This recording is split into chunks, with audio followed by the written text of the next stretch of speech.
every one of my fights. So that's how I feel. Uh, this is just part of the show, you know. Nothing changes. Once we step out there in front of those lights, I'm gonna be the same guy. Well, the show got a little wild for a bit with Colby over there. I mean, what was your impression of him coming in and crashing your workout? No, I thought it was a bum. Like I looked over and it looked like a bum on the street that bought one of those little, the little replica belts, and because he had some hat on too, some little trucker hat. I was like, oh, is that a bum? Then I had to look closer and I saw it. There's a reason it's roped off and you're outside the ropes. You could have been inside. You're outside. So stay on the outside and keep making noise. I don't really care about that. You feel like it was over the line for him to come try to maybe steal your spotlight a little? No. That's what you expect for guys like that. I don't care. If after I'm done with Tyron Woodley, if he plays his cards right, he has to beg me now, because 5 times I've been offered that fight. I've accepted all 5. He's declined all 5. All you guys know that. He's declined it, so he has to beg me for that fight now.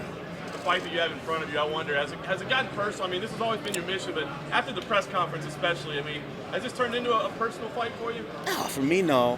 I'm a classy guy. You might say whatever you want to say to sell the fight, but, genuinely, personally, I have no beef with Tyron Woodley. I like the guy. I've hung out with him before, so I have no beef with him. If he's gotten personal with it, that's on him. That's only something that's going to slow him down. I don't fight personal. Every time I fight each and every one of my opponents, it's not personal. Once we sign on that dotted line, though, we got to take care of business. So Saturday night is going to be all business with Woodley. Is it personal with Ben Askren, and have you run into him at all? No, it's not personal. Yeah, I've seen him a couple of times. It's not personal. This is the thing is, all these guys are going to say what they want to say to kind of try to get into my spot, get into my position. I understand it. And on Askren's part, it's a little different because he's just a troll.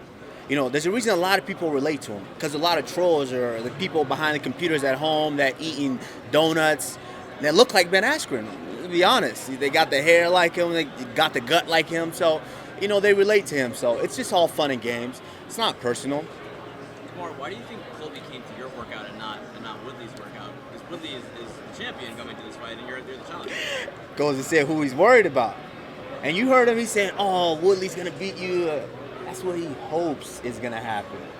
The one thing he does not want to happen is for me to get that belt, because I'm the fight he's ducked 5 times. Now, what happens when I get the belt? Something he wants. He's fucked. What would that fight look like? The impression that he might have lost his spot, that even if you do win, that you won't even... That he might have lost his spot. Oh, that's long gone. There's a reason he was outside the ropes. No, I mean, like, even if you win, they won't even give him a title shot against you, that he's fallen down. He has fallen down, because I feel like, let's be honest, if Askren does what he's supposed to do and gets past Lawler, I mean, if he wants to fight for the title, I feel like now he's put himself in a bad situation to where he has to kind of fight Askren or whoever is next in that mix. And I'm not forgetting, see, all these guys are just talking about the newest, hottest things, and you're part of that too. You guys talk about the new, Askren's here, you're giving him all this credit. I understand, he's a tough wrestler. He's not a fighter. He's a wrestler, a very good wrestler. But that's it. Are the people still going to be behind him? There's a certain products that UFC fans expect from UFC fighters. Even anyone flipping at home, there's a certain product they expect. When you step out there, they want to see you bang a little bit, at least a little bit, then mix in all the skills. He can't do any of that. None of that. He can take you down, hold you down, and smother you in the face with a pillow till you either tap out or, the ref pulls him off. But what are fans going to feel like when they don't get that product they expect from UFC fighters? And you know what? I don't mind. I would campaign for the Colby Covington fight. I'm the fight he's ducked 5 times. I would campaign for that fight. I want that fight. And that's just, thanks for building that fight. You're building it. He's building it, so thank you. What does that fight look like when you two actually do fight each other? Me and Colby? Yeah. Oh my God. It would be like, I would say, you ever seen a little chihuahua just be muffled up by a mastiff? I think that's what it's going to look like. This week for you, you're fighting Tyron Woodley, but also you're kind of fighting more and more with Ben Askren, who is Woodley's friend and teammate. Is that kind of an annoyance that it's almost like a 2-on-1 in a certain aspect as far as the talk goes? That's what they're trying to do, but I don't care. I'm not worried about that. I didn't get into the sport thinking, oh man, I might have to deal with this guy, can't deal with this or that. No, I don't care. The only thing I care about is the belt. Being a champion, being at the top of the sport, the pinnacle of it.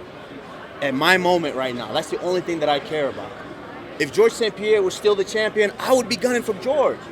If Colby's a champion, I would be gunning for Colby. This is not, I didn't get into this because, oh, I don't like this guy or I hate this guy. There's only one guy, really, to be honest, it's Colby, that I really don't care about. But I don't care. They can all make that noise all they want to, but all I want is that title.